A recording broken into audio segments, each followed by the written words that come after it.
Cleveland! This is for you! Here we go, Brownies. Here we go. Here we go, Brownies. Here we go. Yeah, this for my dogs from the east to the west side. You rockin' brown and orange with me, baby. Let's ride. Represent the land, let them know. Tell them, here we go, Brownies. Here we go. Yeah, here we go.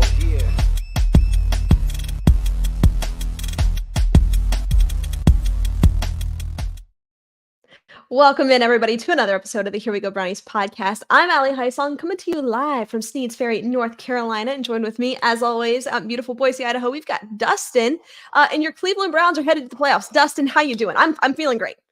Okay, well, Allie, I got to tell you, you need to experience this sometime in your life, and you're younger than me, so you will probably be able to get to do this.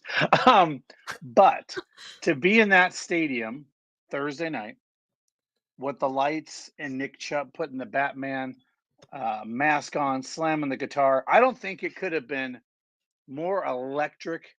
And you got to remember, 2020 with the COVID season, all the fans couldn't be there. Let me just tell you, Allie, nobody, and I mean this unless it was a medical emergency, nobody left that stadium. And they stayed till the very end, even though at one point, it's clearly not in doubt anymore in this football game. And to hear those fans chant, and then, Allie, this was the best part, as we're leaving the stadium, until I get back to our friends at K&D's property downtown Cleveland, you know what I was hearing for an hour and a half to 2 hours after the game in the streets of Cleveland? Here we I would go, imagine Brownies. barking, yes. Well, here we go, Brownies. Here we go. Woof, woof, right at the end. And I'm like, oh my gosh, they're just chanting, here we go, Brownies, for like 2 hours on the streets. It was electric. It was fun. I'm still on a high. I mean, this was such a great moment for the city. We know this is a football town. The fans were excited. The Joe Thomas event was great that we went to prior to that on Thursday, having him serve Crown Royal and then being a bartender. That was great. He was enjoying that. But he did tell me this. He's excited to actually, if you can imagine this or not, Allie, and you probably already understand this, he is now in Germany. He is over there. He's going to be coaching over in Germany. And he was excited for the opportunity to not have so much craziness, because now he's in another country and he can't commit to all these different things, right? He was like, actually, if you can believe it or not, I'm going to get a break going to Germany with my family for those days. And what was really cool, as you know, Jim Donovan and our friend Nathan Zagura, those two guys were on set doing the show. He was with Westward One Radio doing the national radio right next door in the booth to those guys that night, which was super cool that he was doing that, and then heading off to Germany. So it was pretty cool. Excitement. The city's still feeling it. I'm sure you probably felt that a little bit, even being home at Christmas. There was a buzz that these Browns are here, and I think they're going to stay for a while going into the playoffs. It's just remarkable. And real quick, before we even get into it, you mentioned our friends over at K&D Property Group. Let's give them a quick shout out, guys. Whether it's sophisticated suburban living, luxury downtown digs, or senior housing, K&D, the largest property management company in Northeast Ohio, they have the perfect home for everyone. K&D is your one-stop shop for housing in the region with apartments and amenities, including residential, commercial, retail, and also corporate housing. Find your dream home at K&D. Visit knd.com to get started. That's the letter K, the word and, the letter D.com. First off, it is just remarkable in and of itself, Dustin, that the Cleveland Browns are 11-5 on the season. It is remarkable given everything that has taken place over the course of this season, the injuries, the adversity. I mean, season-ending just chaos, right? This is an insane team, and the infrastructure that was put in place, and we've got to give credit to the leadership, the coaching staff, the front office to put in that sense of winning that the Browns haven't had since before I was born, Dustin, to be able to kind of lean into that adversity, embrace the adversity. I mean, friend of the program a few years ago, Porter Gustin, if you remember him, he said one of Kevin Stefanski's famous quotes is "embrace the suck."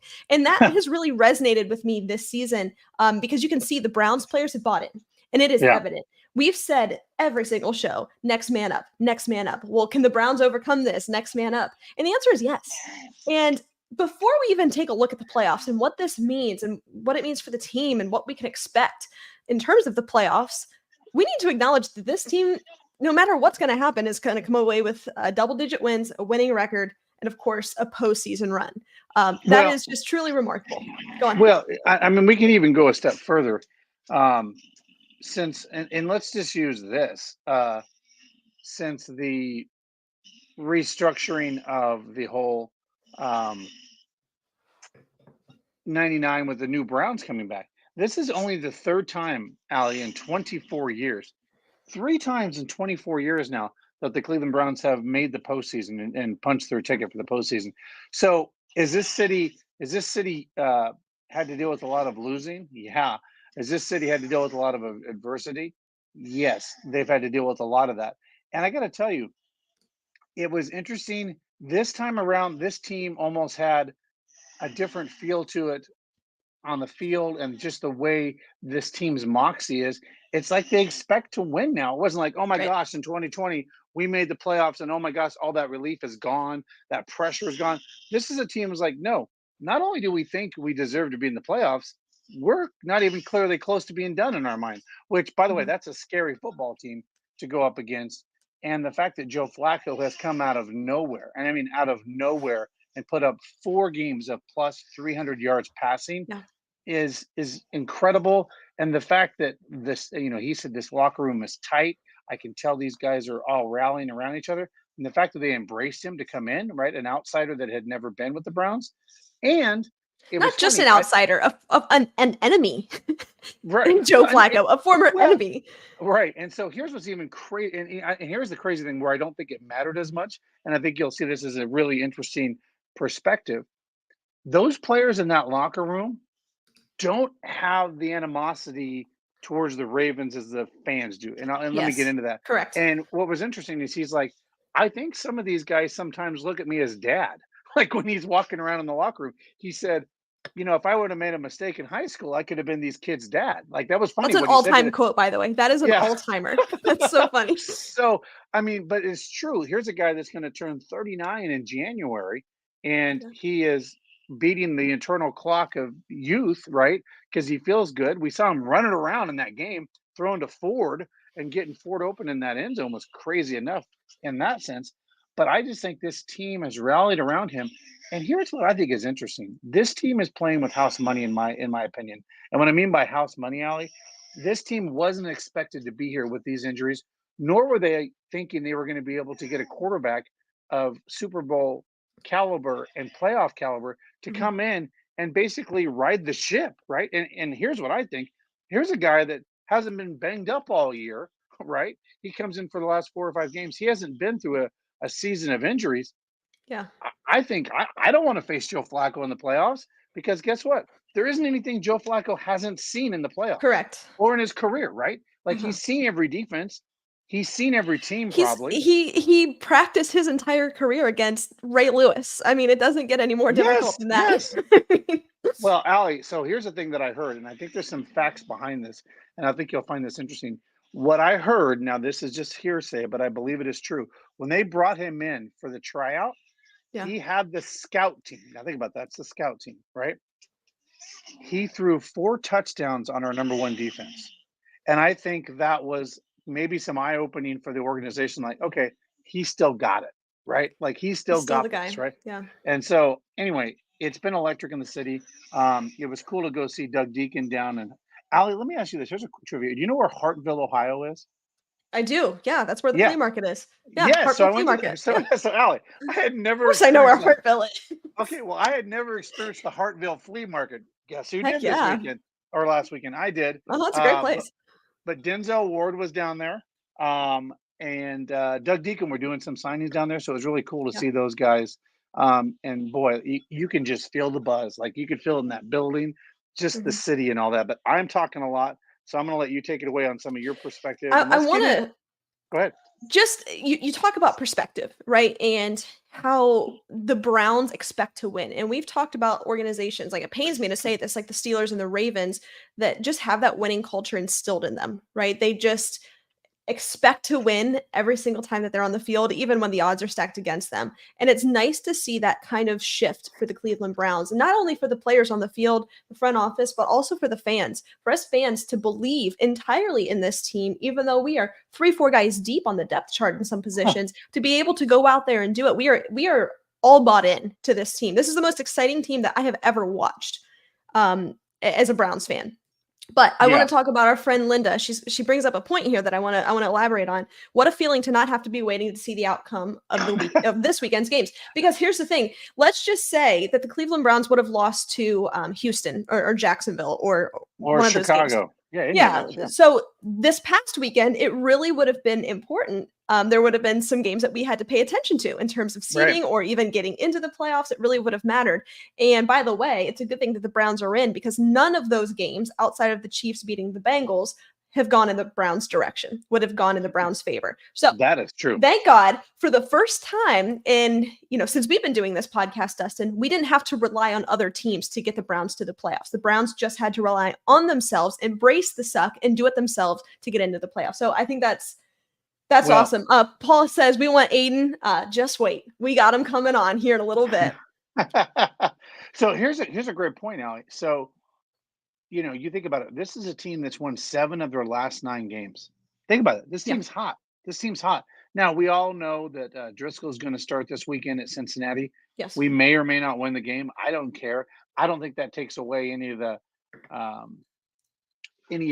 momentum, per se. The Ravens are going to rest players. All these people are going to rest players. I look at it this way. The risk versus reward is obvious, right? You risk putting some of those star players out there. The reward is nothing. You're the 5th seed. You can't go anywhere, right? You're going to play Jacksonville or Indianapolis, or I think those are the kind of the 2 main factors of who we would probably play. It ain't going to matter, right? It ain't going to matter. You're on the road no matter what, and you're going to go to one of those cities. And by the way, if you win that game, are you ready for some made-for-television drama?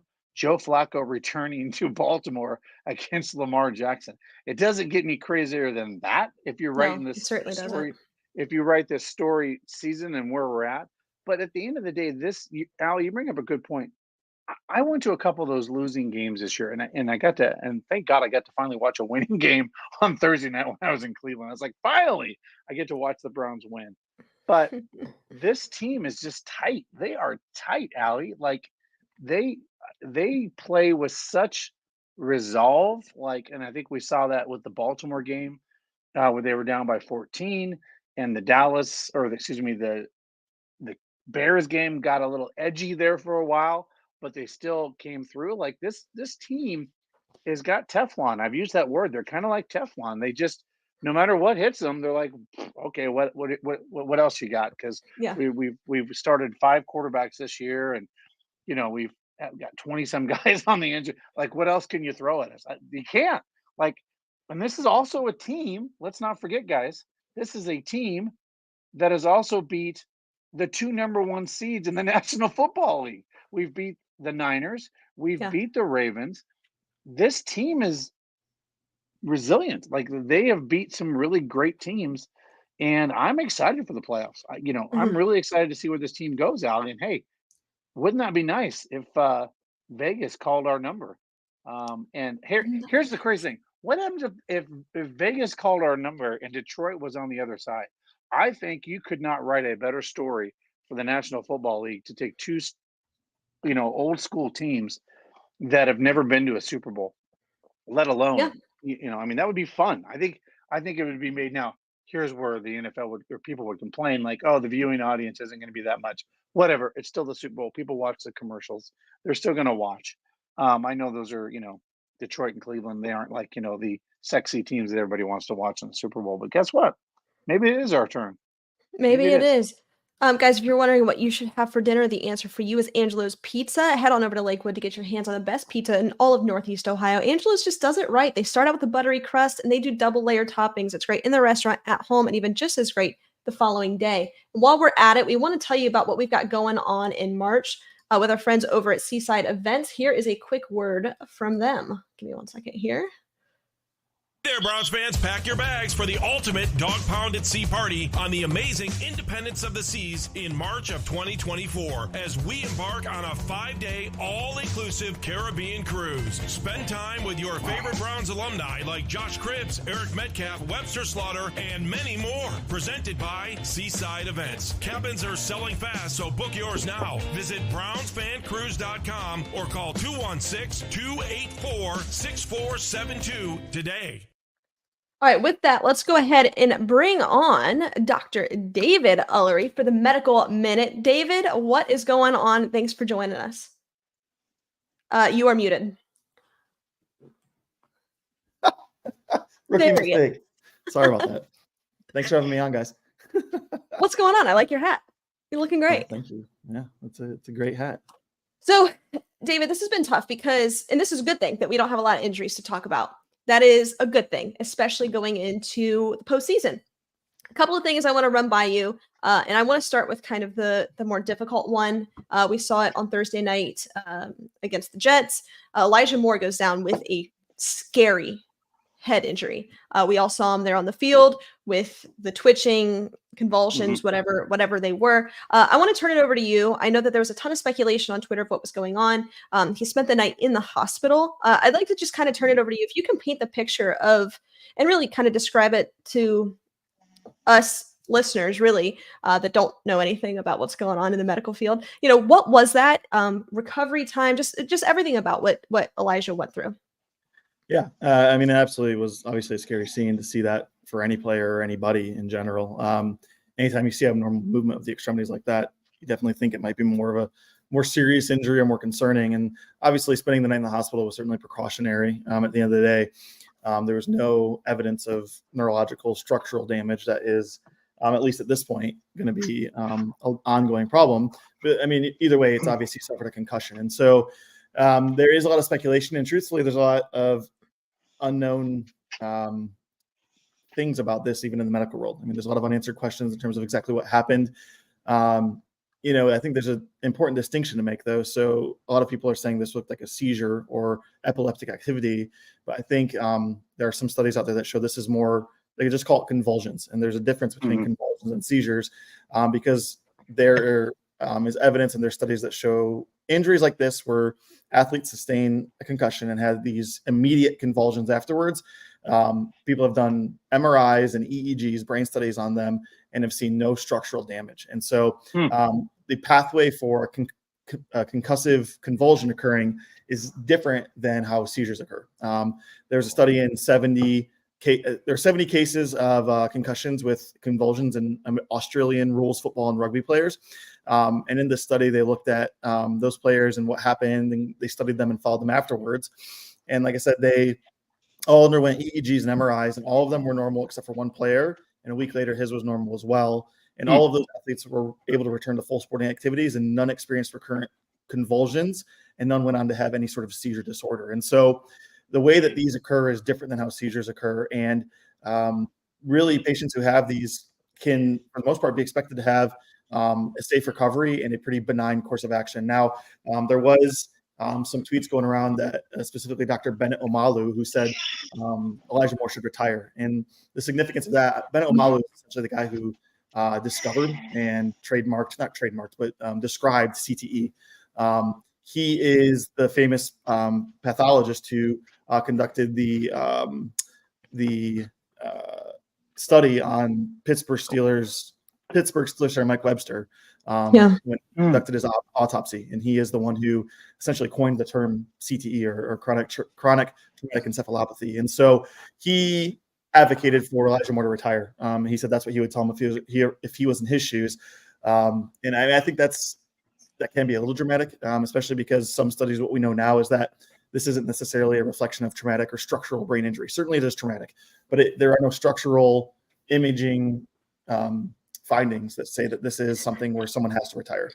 Really, he just falls right into the protocol like anybody else with a concussion. And so, I mean, as we've experienced with someone like Denzel Ward, certainly a player who has a concussion, it seems like they're more prone to have some down the road. But I don't think it necessarily means he has to retire. Certainly that's a personal decision.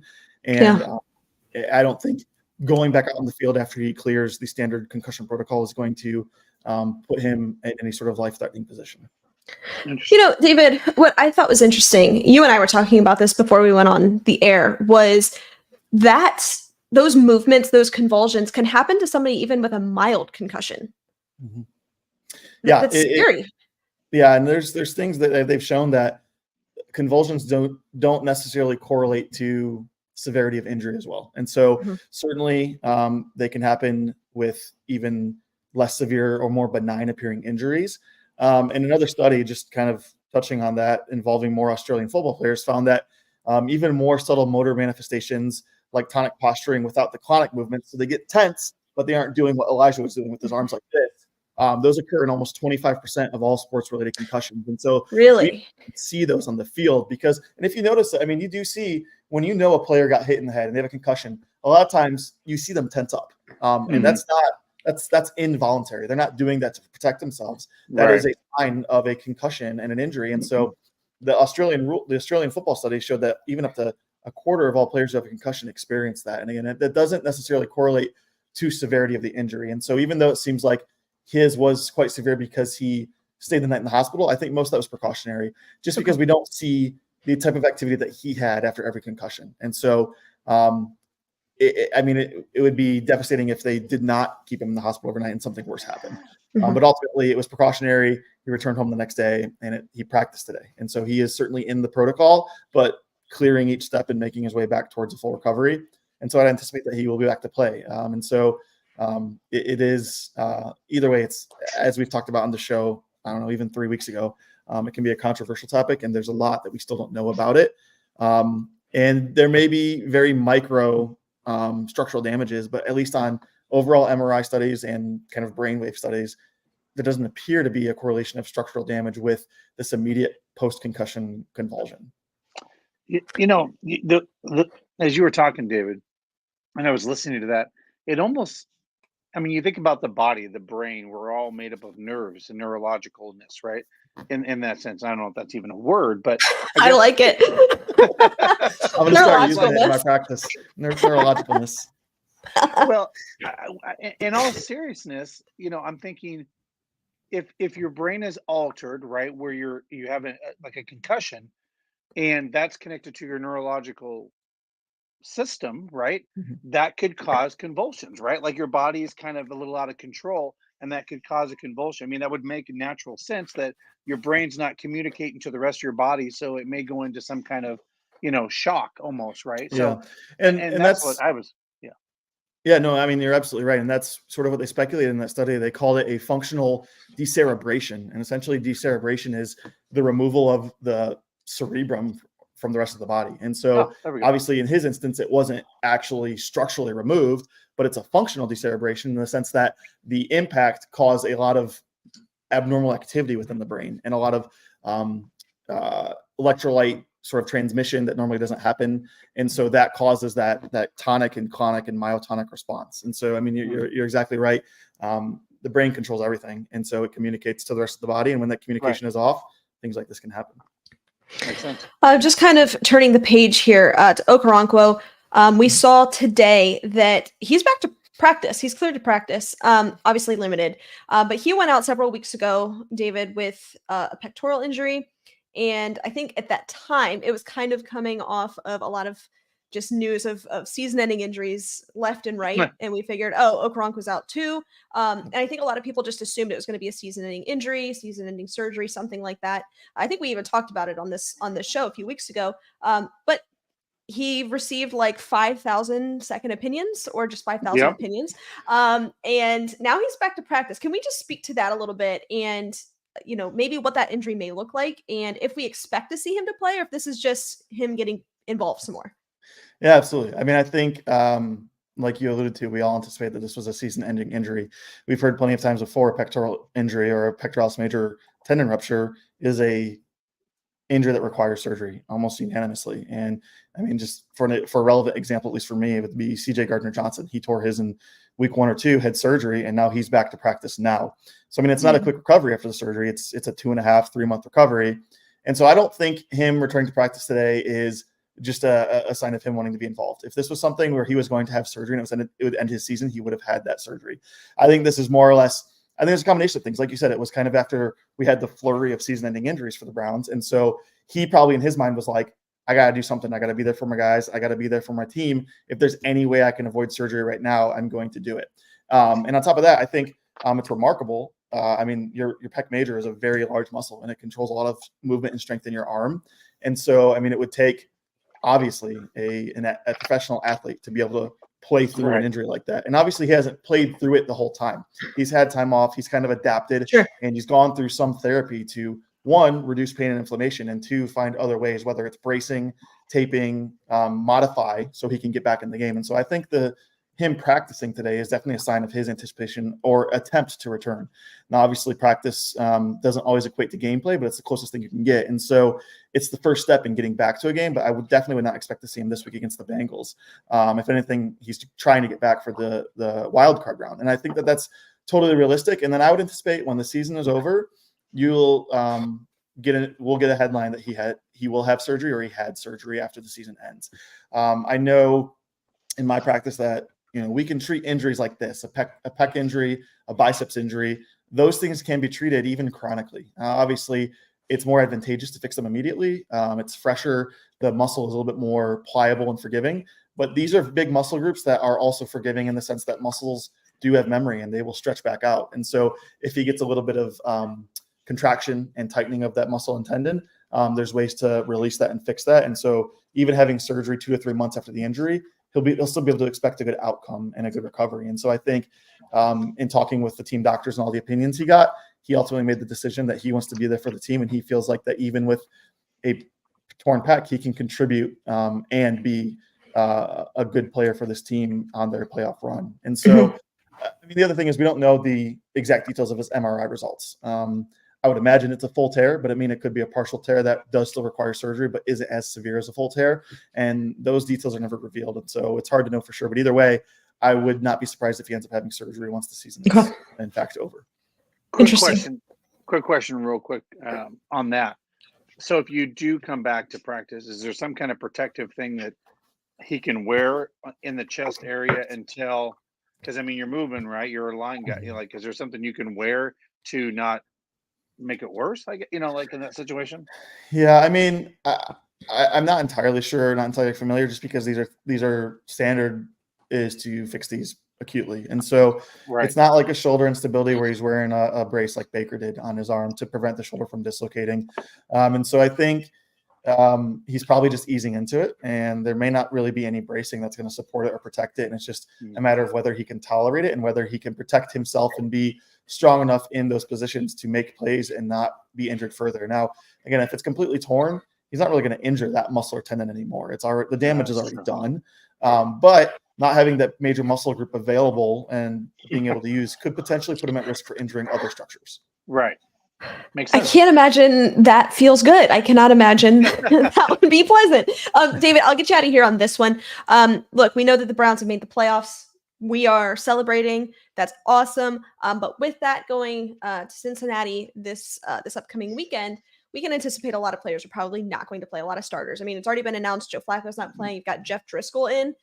So I think we can all anticipate that a lot of these starters will be sitting or resting or choosing to rest. Can you just kind of speak to what that might look like? What are some of the recovery methods that they may be going through on a day-to-day, just in terms of rest and recovery as we look ahead to the playoffs?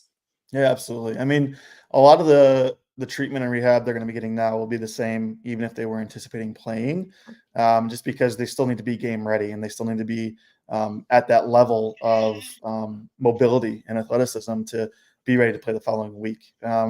Certainly a lot of the modalities and the things that they'll include would be, cryotherapy. So whether it's ice baths or it's compression with ice or just, straight up ice packs.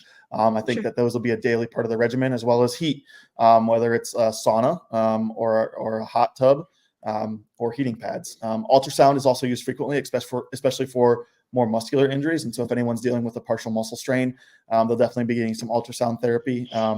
And beyond that, just stretching, mobility, and staying active. At the end of the day, we talked about it a little bit earlier tonight.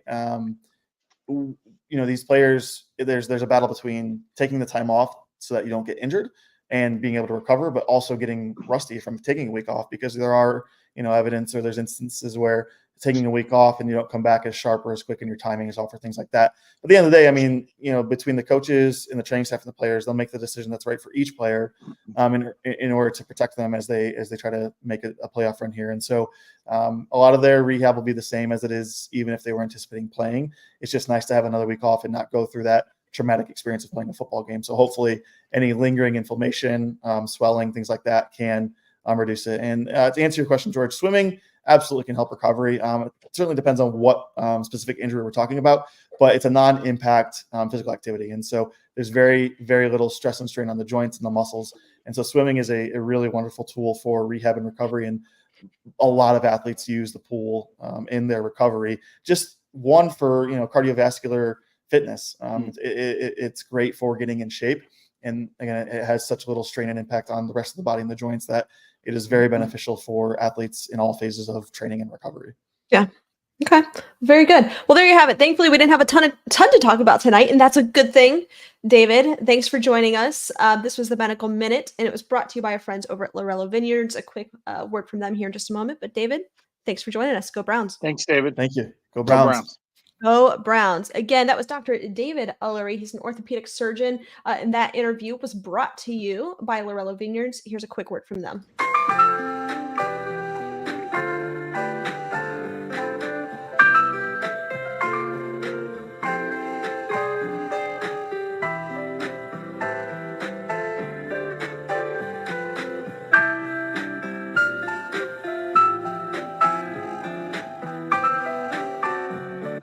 My name's Kim Lorello, and my husband and I, Larry, started Lorello Vineyards over 21 years ago. We're a small cantina nestled in the Grand River Valley in Geneva, Ohio. Our winery consists of 2 beautiful tasting rooms, and we have 2 rooms that can transform into party rooms inside. Our menu here at Lorello's is home cooking. We have wood-fired Tuscan pizzas, paninis, salads, and several appetizers. We have award-winning wines that have won medals internationally, nationally, and locally. In the summer and springtime, we have a beautiful outdoor patio that also we have live entertainment. We also have entertainment sporadically through the entire year inside during our cool fall and winter months. Additionally, outside in the summer, we have a beautiful tent that can house several guests for a private function. We hope to see you soon, and if you want any more information on Lorello Vineyards, you can go to our website at www.lorellovineyards.com. We hope to see you soon. Okay, and with some not so fun news, Dustin, the Cleveland Browns are mourning the loss of former quarterback Frank Ryan. I mean, he lived quite a life. I highly encourage all of you to take a look at his work, even off the field. He was an incredibly, incredibly smart guy. The work that he's done. Off the field, he passed away at 87 years old. So our thoughts and prayers go out to his family. But what a life by Frank Ryan. And on that same note, we want to extend our sincerest condolences down in the Beaver Creek area. Our good friend of the program, Uncle Vinny, passed away. Here's a photo of him with Dustin. Dustin, I'll turn it over to you for a moment. I know that he was a big friend of the show, and you're tight with him. Yeah, he was a big fan of both of us.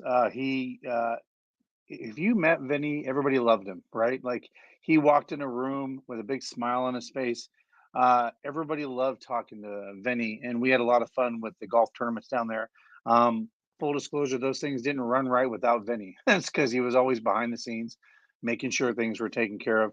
And just our hearts with all those folks down there, Todd and all the Xenia Browns backers down there, and all those folks. I know they're healing, and everybody that met Vinny, he'll be remembered for a long time, not only for being a Browns fan, but just being a good human being. So our hearts and thoughts go out to them, and I know that they'll be healing, and he's probably watching up in heaven, watching the Browns go to the playoffs. So that'll be a nice thing for him to see. So yeah, our thoughts and prayers go out to his family and all of his friends down there in that area. But to kind of turn it over back to the Browns, Dustin, we talked about resting some of these starters. Now, it's not announced every starter is going to be sitting. We don't know what it looks like, but we do know that Joe Flacco is not playing. It is going to be Jeff Driscoll. And what I'm not really looking forward to is, the graphic where they show all of the 5,000 starting quarterbacks for the Cleveland Browns, but also giving credit to Kevin Stefanski to possibly go out there and be the first head coach in like the history of the league, essentially, to potentially win with 5 starting quarterbacks. That's called Coach of the Year. That's called Coach of the Year. Yeah, that's called Coach of the Year. That's remarkable. That is absolutely and utterly remarkable to be able to go out and do that. And I don't know that he's getting enough credit ultimately. And I know a lot of people, we've been critical of Kevin on this podcast, and I think it's been about shifting expectations on who he is. We all expected Kevin when he was hired to come into the Cleveland Browns, Dustin, and be an offensive genius. That's what we all expected him to be. Kyle Shanahan. Right. We expected him to be the next Sean McVay, and he has some of that, right? And I think us saying that he doesn't would be absolutely remiss, but that's not ultimately who he is. What he has proven to be elite at, he's been pretty average, above average in play calling. I think some of us know that. Sure. But what he has been elite at is being a CEO. A leader of men, overcoming adversity. And if you were to say, all right, Allie, all things considered, you can have an offensive guru that can scheme guys open. He can be a ton of fun on the field, but you might have some issues in the locker room. Or you can have a really, really good football team and a leader that's going to go out there and get these guys fired up, bought in, ready to go, and ready to overcome any adversity. I'm going to take that guy. I'm going to take that guy to lead my football team at the end of the day. Well, I think there's some of that nobody knew how Campbell was going to be a coach for the Lions, right? But exactly, he's one of those guys that has everybody bought in, right? And believing, and we can get into that later about that blown call at the end of the game. But that was I felt for Lions fans, and we had a lot of people rooting for the Lions when we were watching that game. But sometimes leaders of men aren't geniuses, right? They just have to. And I'm not saying that Stefanski is not a genius. I'm just saying, like you said, Allie, they have to have somebody. I mean, leaders are hard to find, I guess, is a good point, right? Not everybody can be president of the United States. Not everybody can be CEO of a company. Those are rare breeds, right? And that's why you pick those people to lead men, women, and whoever they may be, because those are the type of people that you put in those positions to do what? Change things or make them better or change culture. And in that situation, that's what Stefanski was brought in for. And the reason he was given such a long contract was he was coming in to change the culture that had been losing for so long in this organization. Yeah. So, you need a guy like that to come in and do that. So, period, point blank. All right, we are going to go ahead and bring on our next guest here in just a moment. And this interview is going to be brought to you by our good friends over at Circle K. Here's a quick word from them. Browns fans, get ready for a sizzling sensation that's about to heat up your taste buds. Circle K is bringing you a hot deal this football season. Introducing Circle K's Hot Chicken Wings. And the best part, the price is as hot as the wings themselves. Pick up 6 wings for just $5.99 at your local Circle K today. So what are you waiting for? Gather your friends, your family, and anyone else who craves the ultimate wing experience. Circle K, where every deal is hotter than ever before. Here we go, brownies. Only at Circle K. All right, and before we bring on our next guest, I just want to ask you guys: does this video look familiar?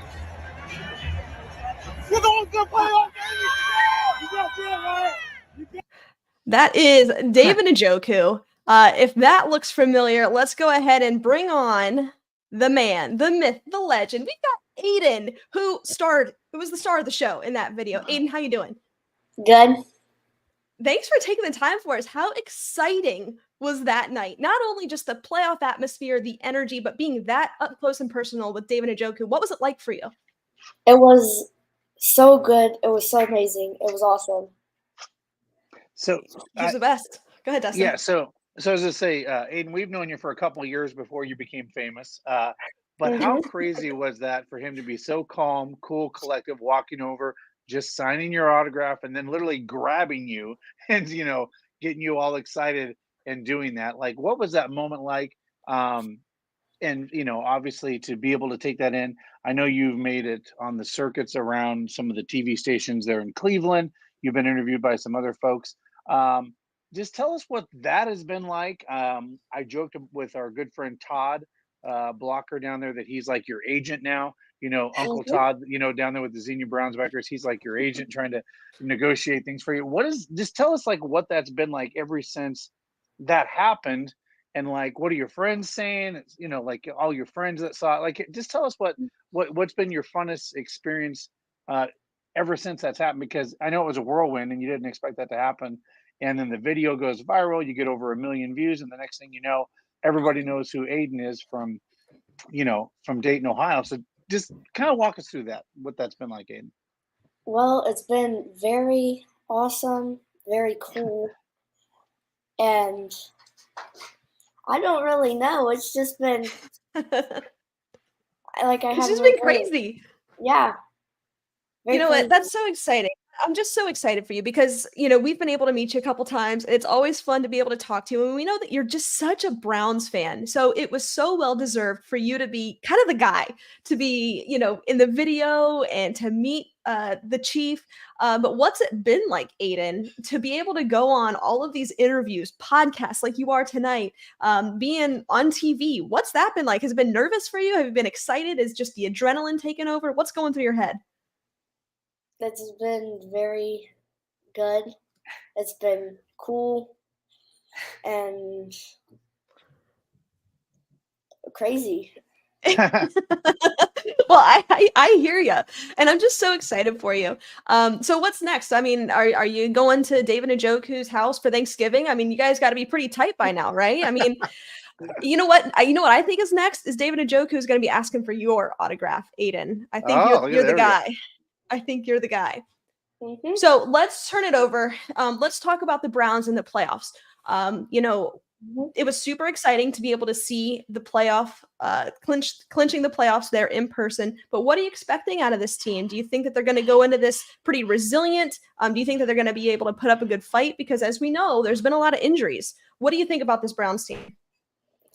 I think we could definitely be a contender for the Super Bowl, Yeah, and I think we can make it pretty deep in the playoffs. I agree. So with that said, Aiden, what particular, with the players and stuff like that, obviously you're a big fan of Njoku, but what do you, other than Njoku, what are you most excited to watch player wise when the playoffs happen? It may be Jacksonville, it may be against Indy, but what are you most excited to watch in that playoff? Because as you know, a lot of us haven't got to watch the playoffs, a couple times over the last few years. And before that, it's been a long, long time before you were born. So, what is it like? What are you excited to see in the playoffs, and what are you what gets you excited to watch in that game? Probably Joe Flacco doing his thing. Joe Yeah. Flacco doing this thing. Look, Aiden, he's playing great. It's a ton of fun to watch him. What was it like to be able to see him in person? It was very cool. Very Yeah. cool. Yeah, very And cool. he's so Well, big. Aiden, you know what? That's what I've heard. He's bigger than what we think, Dustin. He's taller, he's more athletic than I think what a lot of people realize. Aiden, my next question is, you going to Cincinnati? Yep. You're gonna be there. Yep, I am. All right. Cool. Well, Well, I'm so excited for you. Go ahead, Dustin. as I say, it looks like Brian's going to take the bone down there. Uncle Brian, you've stayed up at his house up there and stuff like that. Looks like the bone's going to be down there. So obviously, you're going to go around maybe getting some autographs, right? When you're down in Cincinnati, getting, like people will be looking. There's Aiden to get some get some autographs. Or they might be looking to Aiden to get his autograph. Yeah, no, that's what I'm saying. That's They're going to be, it. they're going to be coming up to Aiden like, hey. So here's a question, Aiden. Like, and I know this between you and your brother, you're kind of the more quiet one, and it's funny that you got some of this attention, and everybody. So my question to you is, other than us that obviously know you and the news people, has any strangers or anybody recognized you yet? Has anybody come up and said, "Oh, you're that Yeah. kid that was"? Has that happened to you? Yeah, a couple of times. That is awesome. That's so That is cool. super cool. All right, so Aiden, so tell us real quick. My question to you is: give us the Browns aren't favored in this game against Cincinnati. Give us a score prediction. What do you think is going to happen in this game against Cincinnati with Driscoll at quarterback? Give us a score prediction. What do you think? I think it's going to be tight, probably 21-14. And that's There you have it. Browns, right? You think Browns are going to win? Yeah. Okay. All right. right. Cool. 21-14. There you have it. Aiden, before we get you out of here, Brian says, tell him about the rally house today. Well, what went on? Tell us. So he was there, and there was a guy there, and he told him about that it was me from the video, and the guy thought it was awesome. He thought it was very cool. Because it is. I think It was coolest very thing. I So, bet. so here's a quick celebrity. question. Aiden, do you have any more interviews lined up, or are you doing any more things with anything else lined up that you can give us a shout out to the Browns, let you know, or give a shout out to the fans that you're going to be doing? Anything that we should know about? Yeah, I'm pretty sure I'm going to be on Channel 19. Oh, Sweet. Channel 19 News. Amazing. Hey, I love that. That's cool. Those folks are really good over there. They Yeah. did a story on us a couple months ago, but they're great people. Channel 19 News. Shout out to those guys. They're really cool. So that's hey, look, another interview coming up, right? So you're just gonna line them up. So we're proud of you. We know Yeah, we are. how long you've been a fan. One quick question I have is this the first time? I know you go to training camp. But who else have you met? I know. So yeah, tell you. So some of our listeners don't know you. I know you met Njoku. You go to training camp. Just give us a little bit of a list of other players you've met. I've met, let's think. I met Jacoby Brissett. I've met, I think it was Marquise Goodwin. Okay. Sweet. I've met Myles Garrett. Oh, that's a good one. And Nick Chubb. Well, that's a pretty good list. Right then and there. Okay. Done. I'm just kidding. Hey, you win. You win. Allie, I'm gonna leave. I think Aiden can take over the show. Yeah, he's the new host of the Here We Go Brownies podcast. It's all about Aiden. This is the Here We Go Aiden podcast. That's amazing. Aiden, thank you so much for taking the time. We're so excited for you. And why don't you go ahead and bring us a win down in Cincinnati? You're the good luck charm. Okay. All right. Sounds good. Thanks, Aiden. Go Browns. Go Browns. Go Browns. Go Browns. That is Aiden. What a kid. I'm so excited for him. He deserves it so much. That's awesome. Yeah, and what's funny is like he's the quiet one of the two brothers, and so that's how it always works. Right, the one you don't. It's like Allie doesn't want attention in public, and the next thing you know, she's spouting off some Shania Twain song to somebody. Oh, that's the way it always goes. That's the way it always goes. Real quick, it's always the quiet ones. Guys, we want to tell you about our friends over at Cleveland Whiskey. Make sure you head on over there. I mean, if you've had a stressful day or you're looking to celebrate a Cleveland Browns win, kick back with some Cleveland Whiskey. They put their heart and soul into their product. You can head on over to your local Northeast Ohio liquor store. You can head on over to clevelandwhiskey.com to shop today. Real quick, we also want to give a shout out to our friends over at Cleveland Furniture Company. Guys, if you're in the market, whether it's a new kitchen table, you need maybe a new bed, a new recliner, head on over to Cleveland Furniture Company. They've got several locations there in Northeast Ohio, and they will save you money. They buy in bulk direct from the factories, and they are a true family-owned and operated business. And this next segment is brought to you from the couch. From the Couch is brought to you by the Cleveland Furniture Company. All right, a couple things I want to throw out at you, Dustin, as we look ahead to the playoffs. We already know that the Cleveland Browns are going to be facing an AFC South team. And out of the three potential teams, which one do you prefer? Ooh. I don't know. That's a great question because Trevor's played us before, but he didn't face Joe. We faced all of these teams already. And what's interesting, I think the different dynamic is, at least for the defense, is not so much the offense. Joe Flacco is a different wrinkle for either one of these teams. So if I had to choose, from a fan perspective, I would choose Indy. And the only reason I say Indy is because I know how rabid our fans are and how they will try to hell or high water to get to that football game because Indy's not very far from Cleveland. Yeah. Logistically, I mean, a lot of fans can drive there and not fly. So if you want to create a little bit of a not so much home field advantage for an away team, maybe Indy. But also, I think Indy's a little frisky the way they've been playing too. So I think they're Mhm. hotter than Jacksonville right now. So I don't know. I would say Indy just for the logistics, for the fans to be able to go and change the environment because we're clearly going to be road warriors unless something happens after facing possibly Baltimore. Mhm. Um, but I'd say Indy. I mean, if I had to Okay. guess which one, and the reason I say that is because Trevor Lawrence is Trevor Lawrence, and we've seen what he can do in the playoffs, right? Like he went Mhm. toe to toe with Patrick Mahomes last year, right? He may have an extra gear in the playoffs, so I'm gonna go Indy. I feel that's gonna be my answer. I would say. Yeah, I agree with you. Out of the 3 that we could potentially face, I think Indy is the most favorable in terms of a matchup against the Cleveland Browns. I think that what Shane Steichen's got going on over there in Indianapolis is very promising for them. But I think personnel-wise, they are the least of a threat to the Browns, Sure. especially on their offense. Um, Jacksonville scares me. Hang on, let me shut the door. Sorry, we got a cat on the loose. Jacksonville does scare me a little bit, just because they will be seeking revenge a little bit because we got the best of them in that situation. And then, of course, Houston scares the living daylights out of me. If Right. CJ's hot, man, Right. scares the crap out of me. I think he's, when Right. before he got hurt, he was in the running for MVP of the league as a rookie. So Right. I Right. don't want to see him if I don't have to. But of course, when you Yep. look at Houston's depth, it's not all too favorable. But I think if I had to pick, I would certainly be in favor of Indianapolis. Brian Um, brings up a good point. Our defense can contain Minshew.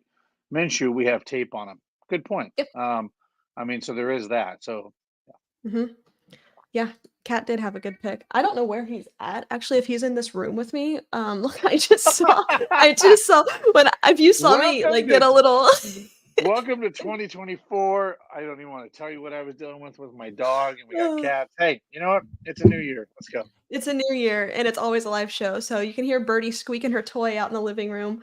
You can hear the cat doing his thing. It's funny. I was going through like our matchup against what team we may potentially be seeing, and I hear that. So David peeks his head in here, like looking for the cat, thinking he's here in the office, and he's not. So I don't know where he's at. So we quick story. We recently we just got back yesterday. We've been traveling. We were in Boone, North Carolina, for work over New Year's. So we went from Ohio to Boone with 2 dogs and a cat and all of our Christmas presents. So it was absolute mayhem. So we got the cat a little bit of, some anxiety medicine for the car ride because. But we get him out of his crate yesterday, and we just given him the medicine. He was higher than a kite. He was walking, and he looked like a drunk guy. And I said to David, I said, "Is he okay? Do we need to take him to a vet?" Turns out he was just high from his medicine. So he's finally coming back to life. So that's why he's meowing like He's crazy. So well there's wanting attention, right? Yeah. yeah, there he is. So this is a live show. You get it all. Dustin, why don't you tell our listeners quickly about Barley House? Hey guys, if you haven't been to Barley House, get down there. It's a great atmosphere. Even if it's not a Browns game, hey, we got to experience it live on Thursday for that game with Joe Thomas being down there. But guys, go down there. They have great food, great fun, great entertainment. If you want to go out with some friends or girlfriends on Saturday night, Friday night, or just go down there and have a meal or lunch, it's a great atmosphere. They threw a great New Year's Eve party. It's just a lot of fun, and it's right down there on West 6 where everything's kind of happening in Cleveland, just right around the corner from the new Sherwin-Williams building. Real quick, I did want to mention, if you guys are thinking about coming on the cruise with Allie and I, really important that you use the code HWGB, those 4 letters, and when you put in guest details, because you're going to be entered for hundreds of dollars in prizes that we're going to give away for on the ship, and we're going to pick some random people random fans to come on with the alumni, which will be super cool, and do a live show with us, with the Yep. fans, with the alumni. That'll be a lot of fun for a fan that wants to ask questions of the alumni and us as we do a live show. So if you're thinking about booking that March 11th, who doesn't want to get out of the cold Cleveland weather in March and head down to the Bahamas and Jamaica March 11th. Use the code HWGB as we partake out of Miami. There you go. I just went ahead and put that in the comments. We will be down there in March, so be sure to book it now and come see us because, as Dustin mentioned, we will be selecting a few lucky winners to come on the pod with some Browns legends. And have a pina colada, kick back, and chat with Eric Metcalf. Yeah, speaking of that, I got to spend some time with Eric Metcalf this weekend in Speak of the Cleveland. devil. Yeah, speak of the devil. Like, it's funny. It's like, what? Like, by the way, I didn't even cue her up for that. That was hilarious. But condolences to him and his Texas Longhorns. They lost to the team up north that we will not mention. But he was rooting for that. So you know what, Allie, let's just throw a little college football in here. Are you rooting for Washington? Of course I'm rooting for Washington. Of course I'm rooting for Washington. Okay, Yeah. I thought so. I just wanted to make sure because it is a college thing. Everybody knows I'm a big Boise State fan, and everybody's like, "Oh yeah, you got blown out by Washington." Yeah, they're in the national championship game. Okay, so guess what? Yeah, we lost to maybe the eventual champion of college football. All right, that's going to work. But yeah. So Allie, I mean, here we are. So I do want to talk about this, and I think you're in favor of this. I mean, who would have thought the Browns? Luckily, and I think we've had some luck and just some divine intervention happening with this football team. That the fact that the Browns had an early Thursday night game, the earliest game you can have on the schedule, lock in a playoff spot, and then rest your players for 17 days, like that just like how did we get that much luck? I mean, because my thought is, to your point, we could have been sitting here having to start these guys in Cincy and then worry about those injuries. But it's literally like we have it's almost like we have a 1 seed. And what I mean by that is we played so early. We have this huge, I mean, the Ravens have 21 days before they have to play from when their last game. We have 17. We basically have the same amount of time off. And the reason I say that is because I don't think they're going to want Joe or Lamar having too many days off, right? Because there is rust that can happen from not playing. So I mean, it's just weird to me that we got that kind of luck. I don't know. What do you think? What's your perspective on that? Because look, I it's two-sided. One, in the sense that it's great, right? We get to rest. We get to kind of use that as a bye week. It's great for those players that are kind of just on the cusp of injury recovery. Elijah Moore being one of them. It'll give him time to come out of protocol, be fully healthy. Amari Cooper with the heel. Amari Cooper, there's plenty where it certainly benefits. But on the same note, that is a lot of time. And David kind of mentioned this, and we were talking about this kind of at length actually on our drive home earlier. We were saying, that's a lot of time, and reps are valuable. So I would not be surprised to see certain players play in Cincinnati just to get those reps, because a lot of it comes down to timing. And you have to understand too, Joe Flacco is new to this team. And although he's been playing great football, reps, timing, in-game reps are invaluable. You have to have them. So in the sake of that, it is beneficial for a lot of these players to play. Especially offensively, especially to have timing down with Joe Flacco and cadences, things like that. What I don't want to see is Myles Garrett out there on Sunday. His job is get quarterback. So, I'm okay with not seeing him, of course, because it would be detrimental and devastating, completely devastating. I don't want to lose him. Anybody else, I mean, I hate to say that I do not care about the outcome of this game, because as a Browns fan, you want to see them win. But ultimately, we are rooting for health in this game at the end of the day. But I do think that reps are incredibly valuable, and they're hard to come by. You cannot get live game reps anywhere else than a live football game. So to have that is really, really important. So I think that I do think that it's going to be interesting to see how Kevin Stefanski, this front office, decides to break up the roster, because keeping in mind, if you are going to rest guys that are on the active roster, you only have so many roster spots to bring up from the practice squad. So who is going to be inactive versus who's going to be elevated from the practice squad? There's a lot that goes into it. It's not just like, hey, you're out today. There are a lot of chess pieces here, chess moves. So it's going to be interesting to see how this game plays out. But I'm kind of split down the middle of, I want to see some guys play, I want to see some guys sit. I'd like to see them kind of treat it as a late preseason game and play a couple series. I'm good. just get some practice out. Yeah. Get some Well, movement. and here's Go recover. and here's the thing where I mean, and I know because of the whole, and maybe we didn't get into this. Is DTR done for the season? Mhm. Is he done? Yeah, he's on the IR. Yeah. Okay, so they can't bring him back up. I mean, is that even a possibility? Or Not during the regular season at all. No. but the With a playoffs, hip injury. they It could would. bring. I don't know the extent of his injury. So Right. really, I don't know if it's season ending or if he's just completely out. But there is absolutely no possibility that he is up during the regular season. So Okay. we'd have to revisit that. But I don't Yeah. know. Yeah, because the reason I say that because they didn't rule him out for the season, from what I can tell, that the Yeah, organization did he's just. not. But he is on IR. Yeah, so that's at least that's what 4 weeks probably Yeah. is kind of how that works. So Correct. so I know what Stefanski's thinking in the fact that I've got to set my starting quarterback Joe Flacco because God Yeah. forbid something happens to him. The shelf is bare. You know what I mean? Behind Joe Flacco. So I think Yeah, that was a Driscoll and smart. PJ Walker. So Right. that's So not favorable. yeah, so what I'm saying is you really have to do that, right? Like I think it's just a smart organizational thing to do, even if Stefanski didn't have the final word on that. I think most people would be like, yeah, you have to set that guy because you Mhm. need him healthy for the playoffs and you don't want to risk him being hurt. And it's funny.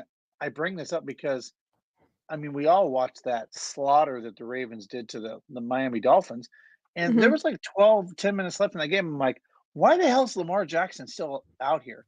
Because this team's going to get chippy, and you're risking Lamar getting hurt. Not that I would ever Mhm. want that to happen, but I'm like, that was like the first thing that went through my mind. Is like, Mhm. why is Lamar still in this football game? Right? You are You're up by exposing yourself to a lot of risk here. yeah, you're up 40 some points. Like, what are you Mhm. doing? Right? Like, that's just not smart. And Right.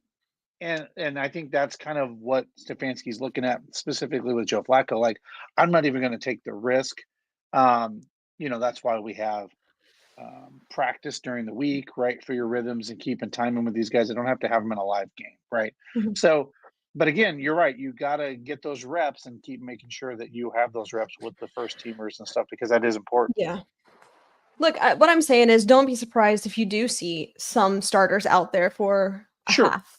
I don't think or a couple series, yeah, for couple sure. series. I mean, again, I wouldn't be surprised to see a Denzel Ward out there, even though he has battled injury. Because he's battled injury, he also lost out on a lot of game reps. So I maybe Right. wouldn't be surprised to see that. Now, again, I don't really want to see Miles out there. I would be fine not seeing him. I think he's really the exception, him and Flacco. And you know who else I Well, would add to that list is even David Njoku. We're good. yeah. Just ride the wave. We'll see. We'll see in the Well, playoffs. we have enough backup tight ends that they can get plenty of Right. experience Yeah. because guess what? Those might be one of those guys that makes a exciting, fun play that you don't see in they're not expecting that in the playoffs where you throw Yeah. to a guy that they're not expecting. So get them the exposure, and it is interesting because those guys need to rest. And to your point about Miles Garrett, remember he got hurt pretty bad It did. a few weeks back, and I think his body's not full. I mean, he doesn't talk about stuff, Mhm. but I guarantee his body's not fully healed, and for Well, him to not be out there not at all would not be just great. that. Not just that, but I don't know if you saw, he also shared that recently lost his uncle unexpectedly. So Right. he is also going through that. And you could tell, he's not necessarily himself right now. And being able to spend time or maybe a little bit more dedicated time with Family. family, friends, Yeah. and we certainly wish him the best in that regard because that's tough to deal with. Guys, if you don't have stadium mustard in your kitchen this season, you're doing it wrong. The iconic brand, the iconic taste, it is beloved from ballparks to backyards and everywhere in between. Stadium mustard is a smooth brown mustard rich in both taste and tradition, and it's loved by millions. So be sure to head on over to stadiummustard.com to shop now. All right, Dustin, let's go rapid fire here. We've got to pick some games. This can be really difficult to do because a lot of people are sitting a ton of starters. So we're just going to go ahead and give it our best guess. I did get you last week, so I am up now four games on you. I'm up four on you. So you gotta make up some ground. So uh, this is a little bit of a shot in the dark just because yeah, we don't know who's playing in half of these games. But let's go ahead and get into it. Week 18, Steelers at Ravens. Steelers. Yeah, Steelers. Texans, Colts.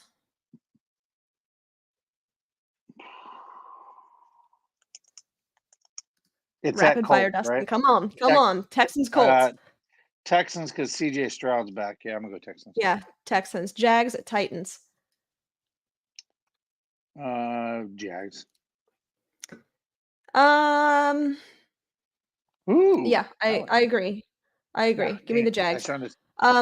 Vikings at Lions. Can the Vikings clinch anything by moving up or down with this win? Can they? It is an NFC.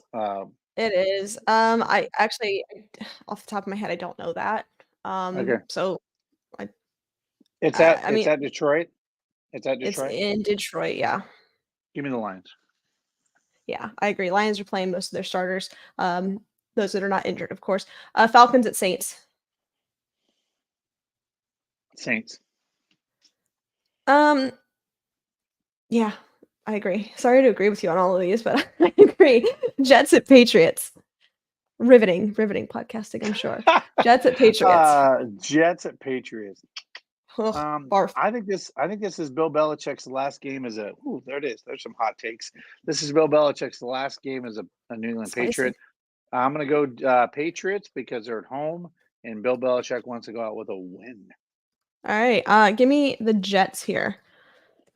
What else we have? Bucks at Panthers. Give me the Bucks. Same. Browns at Bengals. Browns. I'm gonna go Browns here. I'm gonna go with the Browns here too. Bears at Packers. Bears. Give me the Packers, I think. Yeah, I'll take the Packers. And who else do we have here? Cowboys at Commanders. Cowboys. Yeah, I agree. Broncos, Raiders. Raiders. Yeah, same. Eagles, Giants. Eagles. Yep, same. Seahawks, Cardinals. Seahawks. Yes, I agree with that. Rams, Niners. This one's interesting. The Rams are not playing Matthew Stafford. Because they've already clinched the playoff spot. Is that correct? So they have, however, this game does matter. It depends on seeding. So if they win, I think they're the 6th seed. If they lose, they're the 7 or something like that. But this does matter for the Rams. And they're playing who again? Sorry. They're playing the Niners in San Francisco. And the Niners are probably going to sit a bunch of people. Yeah, I would think. I'm going to go with the Rams. Okay, I'm going to go Rams here. Just because this game does matter for them.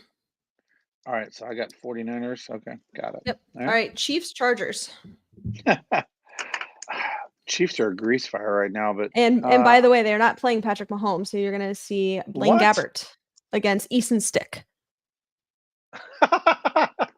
Riveting Sunday. Yeah, beautiful games at 4:25 on my birthday. Can I just ask this? Oh, that's your birthday is coming. Happy early birthday.